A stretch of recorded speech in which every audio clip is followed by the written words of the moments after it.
Trump's removal of EV incentives will have an effect on the market, but will it have an effect on 2030? Where will the US end up in 2030? What percentage of cars being sold in the United States in 2030 will be electric versus gasoline or diesel powered? Well, three massive organizations have revealed the data.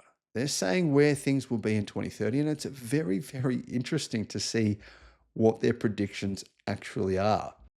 Experts have revealed the effects of Donald Trump's tariffs on cars, on the automotive industry, but particularly the effect of removing subsidies, electric car subsidies. I mean, we all are speculating about what's going to happen. I don't think we 100% know what will be the result of Donald Trump getting rid of the EV incentives in America. I personally think it's going to have a pretty big impact on electric car sales, but at the same time, there's so many good electric cars you can buy now in the United States for really very similar prices to internal combustion cars.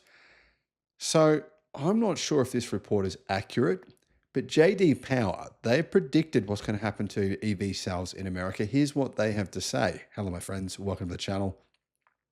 I'm Sam Evans. You're watching The Electric Viking. Great to have you with us. JD Power says that electric car sales in the US this year will go nowhere, as in they'll be almost identical to last year. That's summarizing their report for you. If you're busy and you don't want to hear the rest of what they had to say. The firm predicts that EV share will hold steady from 2021 at 9.1% in 2025, with 1.2 million electric cars sold. In January, electric car sales increased pretty significantly, actually, versus January of last year. They're up about 22%. So really good numbers for January. What that means is if we have a bad month, or if the US has a bad month at some point in the year and EV sales are below what they were last year, January will help to make up for that. The findings project real-world impacts from the unpredictability wrought by the new administration of President Donald Trump, which has signaled it will end the $7,500 federal clean vehicle tax credit and impose more tariffs on imports crucial to the automotive industry. A lot of people are saying we shouldn't put subsidies for EVs. We shouldn't subsidize them. They say it should be a fair playing field. If it was going to be a fair playing field, then the United States government would invest, I'd say, around about $5 trillion into electric cars. If you look at the amount of money the US government has invested into fossil fuels, into diesel engines, into petrol engines, into car companies, into General Motors. Yeah, I exaggerated, guys, but it would be at least $1 trillion, at least over the last 140 years of the American automotive industry. There are subsidies given out every single year. You just don't hear about them. They come in different forms. They come in loans with zero interest. Yeah, they come in all these different kinds of forms. Loans that are sometimes not paid back, by the way. So really, the automotive industry, it's not really fair. I don't really actually agree with what Elon Musk is saying, that we shouldn't incentivize electric cars, because it should be a fair playing field. Because for it to be a fair playing field, the government would invest literally hundreds of billions into EVs, and then they could say, all right, we're stopping now. We've invested hundreds of billions of dollars into EVs. It's now a fair playing field. That would be fair then, because then both sides, both internal combustion and electric cars would have received similar amounts of subsidies. That hasn't happened though. So I don't think that they're considering this, and this will hurt electric car sales. It will hurt them because they're still in their infancy in the United States. Now, this is not China.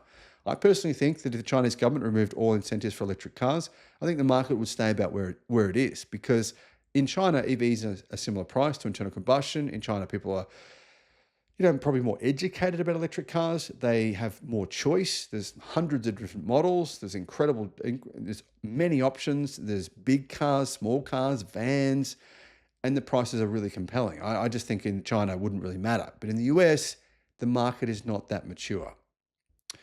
The report cites continued issues with public charging as an obstacle to wider EV adoption. JD Power said the third quarter of 2024 saw the largest quarterly decline in customer satisfaction with EV charging since 2021. And this is a problem.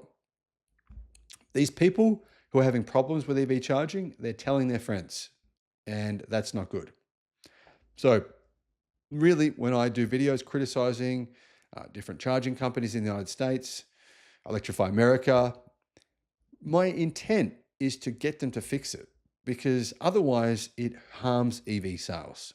It does more bad than it does good for these broken chargers to even exist at all. So hopefully that can improve. And I think with the amount of investment that's gone into EV charging stations, DC charging stations being installed all over the United States, I actually think people's experience will start to improve this year. In the longer term, JD Power predicts the EV market will reach 26% of the retail market by 2030, roughly half of former President Joe Biden's 50% target. However, other projections, including those from Recurrent and the International Energy Agency, show EVs hitting 50% of US sales by 2030. So there you go. That's interesting, isn't it? JD Power say 26% in 2030. But two other, probably more relevant organizations, Recurrent, who are more focused on data, I think, than JD Power, and the International Energy Agency, say 50% will happen. I think the 50% number is probably fairly accurate. But that will mean the United States will be a very, very, very long way behind China, which will be at 100%, almost certainly, and Europe as well, plus many other countries that are already well ahead. I mean, even Thailand's at like 26% now. Trump has indicated he will eliminate the $7,500 individual EV tax credit, which was created by the Inflation Reduction Act's changes to the Internal Revenue Code. Changes to the tax law must be approved, though, by both chambers of commerce, of Congress, I should say. The administration can alter the availability of the credit through implementation guidance released by the Treasury. JD Power found in November that 64% of premium brand EV owners said tax credits and other incentives were a primary driver of their decision to buy an EV. Nearly half of mass market EV owners said they selected their vehicle based on tax credits and incentives. As you can see, it's a huge influence based on what people are saying. Really, probably about 60% of people are being influenced by if that vehicle qualifies for a tax credit. This is why JD Power concluded changes to the tax credit will hamper EV adoption. Still, the report stresses that the increasing availability of mass market EV options is an important factor driving down the cost of electric cars. Trump has implemented a 25% tariff on imports of steel and aluminium. Automakers and suppliers in North America who import the metals from neighboring Canada and Mexico will likely see cost increases. Trump has also instated a 10% tariff on imports from China. Now, China's hit back and they've got a 10% tariff now on imports from America. So that's kind of a tit for tat type scenario.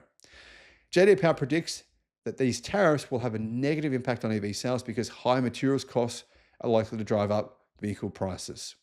Certain states, such as New York, Florida, Colorado, Michigan, and Texas, will see growing rates of EV adoption that will buck the national trend, the report said.